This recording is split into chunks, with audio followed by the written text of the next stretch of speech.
All right, then. Today we're going to read Sleepy by Chekhov. Um, One thing I wanted to note for you before we get into this is just notice how awesome Anton Chekhov's, the way he starts a story. He gets you right into the world right away. So I don't know if you remember Varka. We get all these details right up front. You learn, or Vanka, you learn that he's 9. You learn that it's Christmas Eve. You learn that he's an orphan. All these things right up front. And then the story proceeds. Sounds like that would be easy to do. I don't think it's easy at all. So this is badass in my opinion. The first word of sleepy is night. Just night, period. How cool is that? That's a complete sentence. It is for Chekhov. Anyway, let's read Sleepy, the story, the sad, sad story of the servant girl Varka. Night. Varka, the little nurse, a girl of 13, is rocking the cradle in which the baby is lying, and humming hardly audibly, "Hush-a-bye, my baby wee, while I sing a song for thee." A little green lamp is burning before the icon. There is a string stretched from one end of the room to the other, on which baby clothes and a pair of big black trousers are hanging. There's a big patch of green on the ceiling from the icon lamp, and the baby clothes and the trousers throw long shadows on the stove, on the cradle, and on Varka. When the lamp begins to flicker, the green patch and the shadows come to life and are set in motion, as though by the wind. It is stuffy. There's a smell of cabbage soup and of the inside of a boot shop. The baby's crying. For a long while he's been hoarse and exhausted with crying, but he still goes on screaming, and there is no knowing when he will stop. And Varka is sleepy. Her eyes are glued together. Her head droops, her neck aches. She cannot move her eyelids or her lips, and she feels as though her face is dried and wooden, as though her head has become as small as the head of a pin. "Hush-a-bye, my baby wee," she hums, "while I cook the groats for thee." A cricket is churring in the stove. Through the door in the next room, the master and the apprentice, Afanasy, are snoring. The cradle creaks plaintively. Varka murmurs, and it all blends into that soothing music of the night to which it is so sweet to listen when one is lying in bed. Now that music is merely irritating and oppressive, because it goads her to sleep, and she must not sleep. If Varka, God forbid, should fall asleep, her master and mistress would beat her. The lamp flickers.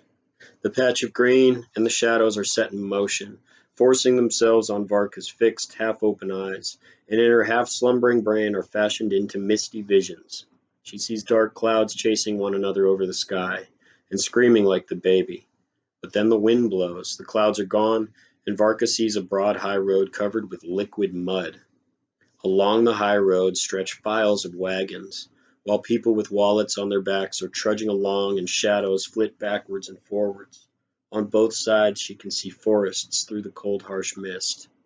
All at once the people with their wallets and their shadows fall on the ground in the liquid mud. "What is that for?" Varka asks. To sleep," they answer her. And they fall sound asleep, and sleep sweetly, while crows and magpies sit on the telegraph wires, scream like the baby, and try to wake them.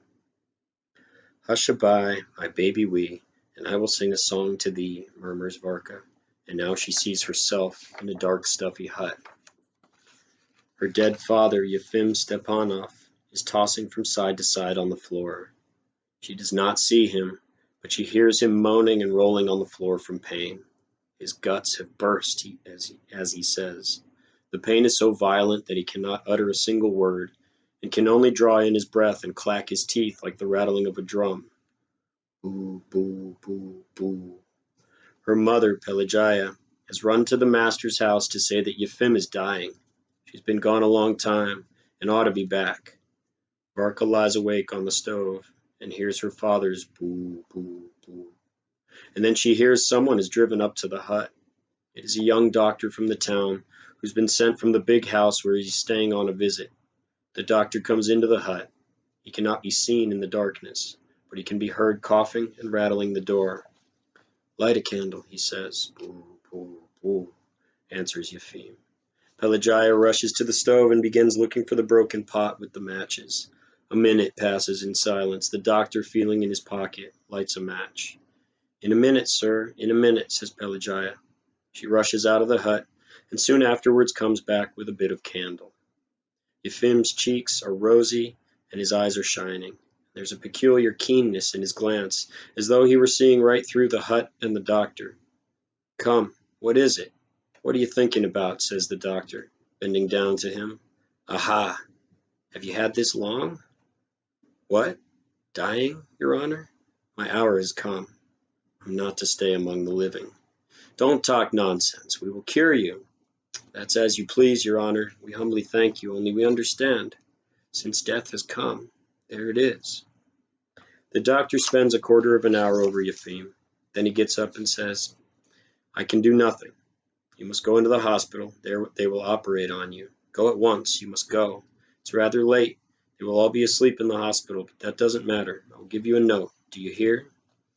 "Kind sir, but what can he go in?" says Pelagaya.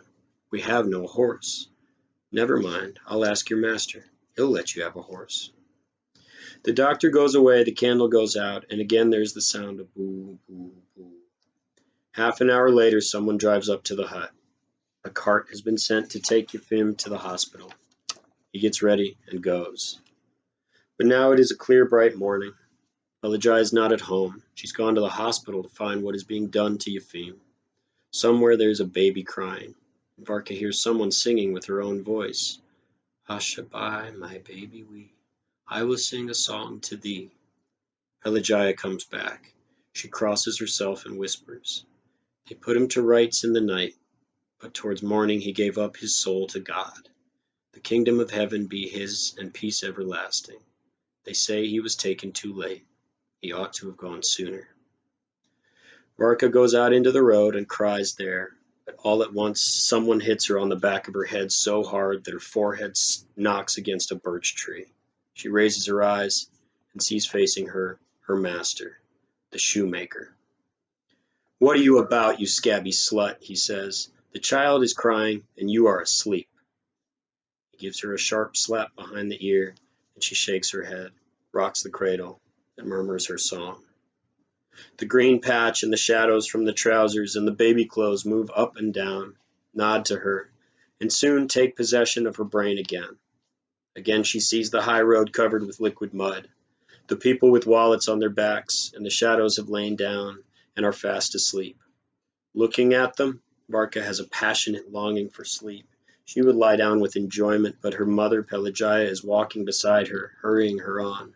They are hastening together to the town to find situations.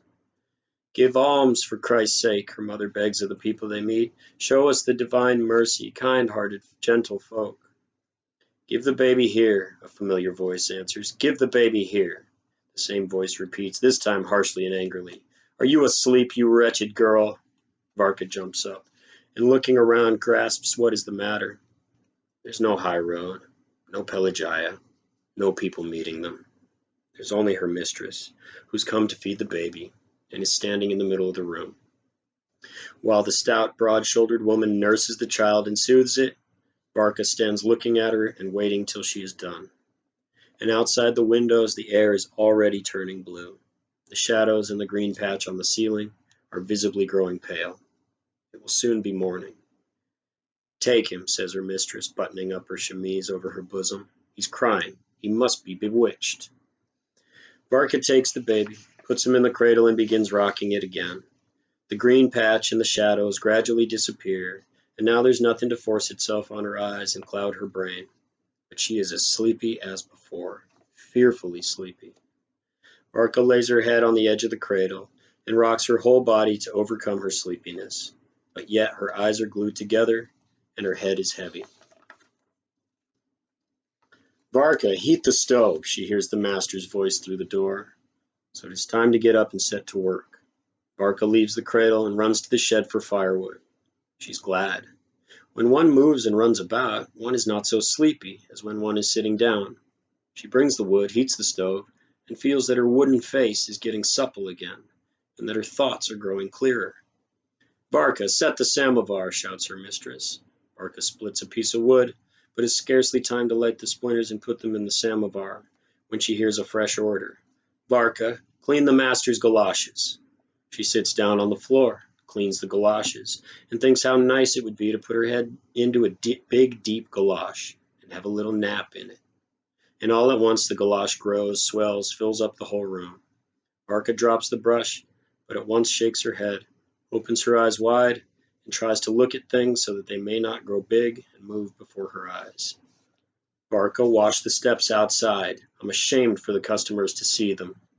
Varka washes the steps, sweeps and dusts the rooms, then heats another stove and runs to the shop. There's a great deal of work. She hasn't 1 minute free. But nothing is so hard as standing in the same place at the kitchen table, peeling potatoes. Her head droops over the table. Potatoes dance before her eyes. The knife tumbles out of her hand while her fat, angry mistress is moving about near her with her sleeves tucked up, talking so loud that it makes a ringing in Varka's ears. It is agonizing, too, to wait at dinner, to wash, to sew. There are minutes when she longs to flop onto the floor, regardless of everything, and to sleep. The day passes. Seeing the windows getting dark, Varka presses her temples that feel as though they were made of wood and smiles, though she does not know why. The dusk of evening caresses her eyes that will hardly keep open and promise her sound sleep soon. In the evening, visitors come. "Varka, set the samovar," shouts her mistress. The samovar is a little one, and before the visitors have drunk all the tea they want, she has to heat it 5 times. After tea, Varka stands for a whole hour on the same spot, looking at the visitors and waiting for orders. "Varka, run and buy 3 bottles of beer." She starts off, and tries to run as quickly as she can, to drive away sleep. "Varka, fetch some vodka." "Varka, where's the corkscrew?" "Varka, clean a herring." But now, at last, the visitors have gone. The lights are put out. The master and mistress go to bed. "Varka, rock the baby," she hears the last order. The cricket chirrs in the stove, the green patch on the ceiling, and the shadows from the trousers and the baby clothes force themselves on Varka's half-opened eyes again, wink at her and cloud her mind. "Hush-a-bye, my baby wee," she murmurs, "and I will sing a song to thee." And the baby screams and is worn out with screaming. Again Varka sees the muddy high road, the people with wallets, her mother Pelagiah, her father Yefim. She understands everything. She recognizes everyone. But through her half-sleep she cannot understand the force which binds her, hand and foot, weighs upon her, and prevents her from living. She looks round, searches for that force that she may escape from it, but she cannot find it. At last, tired to death, she does her very utmost, strains her eyes, looks up at the flickering green patch, and listening to the screaming, finds the foe who will not let her live. That foe is the baby. She laughs. It seems strange to her that she's failed to grasp such a simple thing before. The green patch, the shadows, and the cricket seem to laugh and wonder too. The hallucination takes possession of Varka. She gets up from her stool, and with a broad smile on her face and wide, unblinking eyes, she walks up and down the room. She feels pleased and tickled at the thought that she will be rid directly of the baby that binds her hand and foot. Kill the baby, and then sleep, sleep, sleep. Laughing and winking and shaking her fingers at the green patch, Varka steals up to the cradle and bends over the baby. When she has strangled him, she quickly lies down on the floor, laughs with delight that she can sleep, and in a minute is sleeping as sound as the dead. Oh.